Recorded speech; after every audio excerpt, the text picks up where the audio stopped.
Hello friends and welcome to the video on DC machine and transformer. The subject code is 22418. I am Suvarna Ghate, lecturer NIT Polytechnic Nagpur.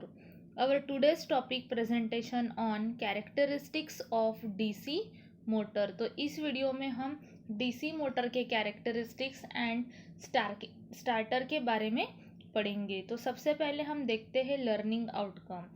The learning outcome. After watching this video, you will able to understand the course outcome, that is use DC machine. तो different type के DC motors, then उसके application type, starter, उसके characteristics, ये सब हम इस unit से सीखने वाले हैं। Learning outcome: understand the DC machine and understand the characteristics of DC motor. तो इस वीडियो से आपको DC मशीन का नॉलेज मिलेगा, एज वेल एज आपको DC मोटर के, DC सीरीज मोटर के, DC शंट मोटर के कौन से कैरेक्टरिस्टिक्स है, देन स्टार्टर के कौन से टाइप्स है और उसको कैसे यूज़ करना है, that is the necessity of starter, हमें इस वीडियो से सीखने को मिलेगा। तो सबसे पहले हम देखते हैं characteristics of DC series motor. तो first characteristics is torque versus armature current. The torque is directly proportional to the product of armature current and flux. Torque directly proportional होता है फ्लक्स को एंड आर्मेचर करंट को। तो जैसे जैसे इसका torque कम होगा तो मोटर का करंट भी कम होगा, क्योंकि मोटर में से फ्लो होने वाला फ्लक्स भी कैसे होगा, कम होगा। सो हम बोल सकते हैं कि torque and current is directly proportional in DC series motor. Field winding is connected in series with the armature winding. Therefore, before magnetic saturation of the field, flux is directly proportional to the armature current. So this is the characteristics of torque versus armature current. तो आप यहाँ पे देख रहे हो इसका nature ऐसा है, मतलब अगर हमारा करंट कम है तो टॉर्क भी कम रहेगा, अगर हमारा करंट ज़्यादा है तो हमारा टॉर्क भी ज़्यादा रहेगा। सो torque and armature current is directly proportional for the DC series motor. Next हम देखेंगे speed versus torque. The load on the motor increases, the torque demand is also increases. So हमें ये रिलेशन पता है, हमने ये DC मोटर के generator का इक्वेशन है EB is equal to 5PNZ divided by 60A. So back EMF जो EB होता है वो डायरेक्टली प्रोपोर्शनल है फ्लक्स को एंड स्पीड को। अगर इस इक्वेशन को हम रीअरेंज करते हैं, फाई स्पीड के साथ मल्टीप्लिकेशन में है, इधर लेके आएंगे तो ये डिवाइड में जाएगा, that is EB divided bye, हम n को लेके आएंगे EB डिवाइडेड बाय n, तो यहाँ बचता है 5. सो यहाँ आप देख रहे हो 5 एंड n, मतलब this is the flux and this is the speed. ये दोनों कैसे प्रोपोर्शनल है, इनवर्सली प्रोपोर्शनल है। सो मैं फ्लक्स के जगह पे टॉर्क पुट कर सकती हूँ, क्योंकि torque and flux is directly proportional, तो मैं फ्लक्स के जगह पे टॉर्क को पुट करूँगी। तो आप यहाँ टॉर्क का एंड स्पीड का रिलेशन देख सकते हो, ये दोनों कैसे प्रोपोर्शनल है, इनवर्सली प्रोपोर्शनल है।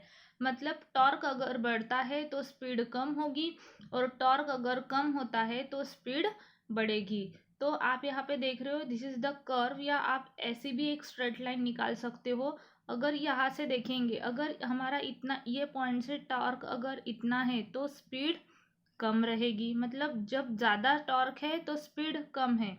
जब अगर ज़ीरो से लेके इतनी स्पीड है, स्पीड कम है, तो टॉर्क हमारा यहाँ से लेके कंसिडर करो। अगर स्पीड कम है तो इतना डिस्टेंस, टॉर्क का डिस्टेंस इतना होता है, मतलब ये ज़्यादा है, और यहाँ से लोगे तो स्पीड का डिस्टेंस ओनली इतना है, मतलब टॉर्क कम है तो स्पीड ज़्यादा है। This is the inversely proportional. So this is the characteristics of DC series motor. अब हम देखते हैं characteristics of DC shunt motor.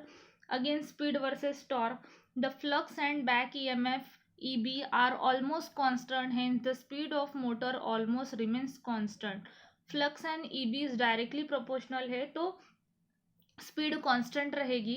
If the speed is decreases, load torque will be increases. Again अभी मैंने explain किया था previous slide में, EB is directly proportional to flux and speed, so हम इसको रीअरेंज करेंगे तो speed and flux inversely proportional, flux को ही हम टॉर्क बोल सकते हैं क्योंकि ये दोनों डायरेक्टली प्रोपोर्शनल है, तो फ्लक्स के जगह पे हमने टॉर्क लिखा, तो आप यहाँ पे रिलेशन देख रहे हो, दिस इज इन्वर्सली प्रोपोर्शनल, तो इसका कैरेक्टरिस्टिक्स भी ऐसे ड्रॉ होगा।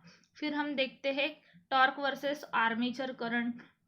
Torque and flux again same है, डायरेक्टली प्रोपोर्शनल है, सो torque and armature current directly proportional है, तो इसका जो क्या बोलते हैं कैरेक्टरिस्टिक्स होगा वो स्ट्रेट लाइन होगा और ओरिजिन से ड्रॉ होगा। This is the characteristics of torque versus armature current for the DC shunt motor. अब हम देखते हैं टाइप्स ऑफ मोटर स्टार्टर।